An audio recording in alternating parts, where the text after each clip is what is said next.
இந்த பிபிஆரால் பாதிக்கப்பட்ட ஒரு ஆடு வந்துட்டு இருந்துச்சு அப்படின்னா அந்த ஆடு இருந்த இடத்துலேருந்து அதை சுற்றி உள்ள 5 கிலோமீட்டர் அளவுக்கு வந்துட்டு இந்த பிபிஆரோட தாக்கம் வந்துட்டு பரவறதுக்கு ஈஸியாக வந்துட்டு பரவ ஆரம்பிக்கும், காற்றிலே வந்து பரவும்.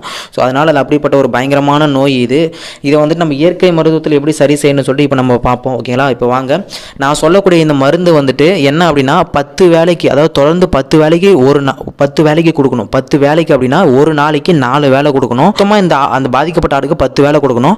அதை ஒரு நாளைக்கு 4 வேளை அளவு கொடுக்கணும். டோட்டலாக வந்து பார்த்தீங்கன்னா 2.5 நாளைக்கு வந்துட்டு கொடுக்கணும். 2.5 நாளைக்கு அந்த 2.5 நாளைக்கு கொடுத்ததுக்கப்புறம் பார்த்தீங்கன்னா ஆடு ஆப்வியஸ்லி அந்த ஆடு வந்துட்டு ரெக்கவரி ஆகிறத நீங்கள் வந்துட்டு கண்கூட வந்துட்டு நீங்கள் பார்க்கலாம். ஓகேங்களா? ஸோ இதுதான். அதேமாதிரி பார்த்தீங்க அப்படின்னா இதில் வந்துட்டு குட்டிகளை காப்பாற்றுறது கொஞ்சம் சவாலான விஷயம் தான். தாயாடெலாம் கம்பல்சரி கண்டிப்பாக வந்துட்டு காப்பாற்றிடலாம். ஓகேங்களா?